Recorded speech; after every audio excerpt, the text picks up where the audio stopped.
Hey, it's Brielle with Seibert Solutions, and today I'm here with Daniel with Tempo, and thanks for being here. Today we wanted to talk to you guys a little bit about capacity planner and financial management. That's correct. I'd love to pass that over to you. Okay, awesome.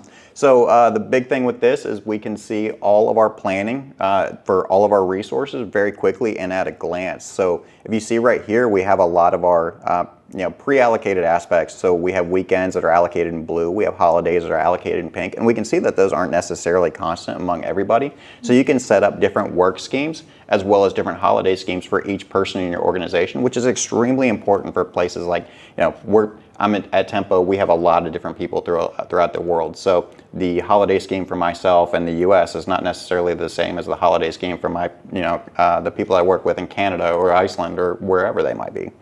The same could go for the working scheme. So myself as a solutions engineer, my workload is going to be significantly different than, let's say, a developer. So that we got to be able to separate these and bifurcate them however we can. We can also see the capacity that's available to us at a glance. So if I look at somebody like Alia here, she's got a lot of threes there that are in yellow, and that yellow is going to denote that they have available capacity that we can use here going forward. If we scroll down a little bit, though, we can see other colors here, like this green check mark. And this green check mark means that person is at capacity. Hovering over it, I can see that they're 8 hours out of 8 hours utilized, so we no longer have to plan for that person on that particular day. As well, we can see things that are in red. And the interesting thing about this red down here, though, is that it is on holidays. So on a holiday or a weekend, your capacity should be 0. And we have planned for, yeah, absolutely. But we have planned for poor Daria here to work on holidays and weekends. So she's over capacity on all these, these Saturdays, Sundays, and whatever this Monday holiday is. So we can quickly see where the allocations are and where they may fall short on any given day. As well, we still have the quick issue picker. So if you remember from the timesheets interview, we have the ability to drag and drop issues onto given days, and it's going to fill us up at capacity for that given day if we bring that in there.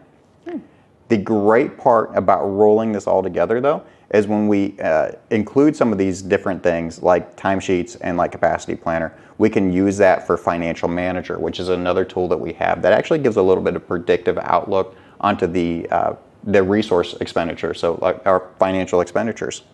If we deep dive into some of these projects here, I can take a look at this example here, and I can see a lot of different information on this screen that's reflected from timesheets and capacity planner.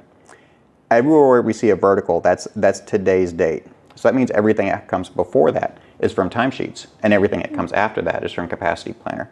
So we're giving that hourly outlook an actual dollar amount based on the people that we have inside there and the amount of work that we have allocated to them.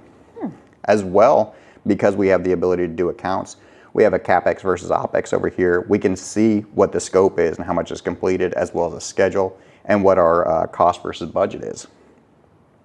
On any given day, you can see what actually happened. And if you want to deep dive into it, we can take a look at the configuration. You can see where the budgets are and what they actually mean, as well as our cost rates and billing rates for each individual. And that's how we get the math to put it all together. We can look at the outlook for this. So we can look at the team and say, okay, we know where we're paying each person individually. Well, how much are we paying each role? And so we can graph that out, as well as add certain things like expenses into place, so we don't necessarily need to just rely on that hourly output.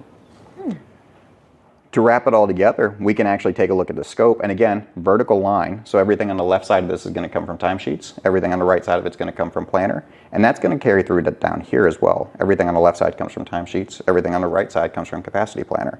And so we can look at the individual issues and how much they have cost us on throughout time. So this one here has Android 55. We've spent 52 hours and 15 minutes. So it's cost $2,730, but the expected revenue, because we have that revenue aspect, is of $5,762.50.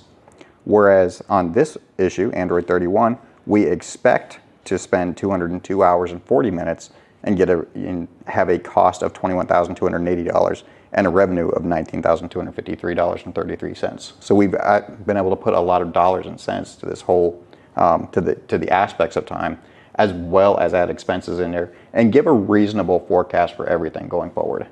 I can see why that'd be like super helpful for like CFOs and high level finance, Absolutely. where they're always asking people for these specifics. So absolutely. And all of this is available via API too. So we can get this to export to different financial management tools if people have the resources on board to make that happen. Oh, very neat. Well, thank you so much. I appreciate the quick overview. And as always, it's always great to have you here. Absolutely. Thank you very much. Thank you.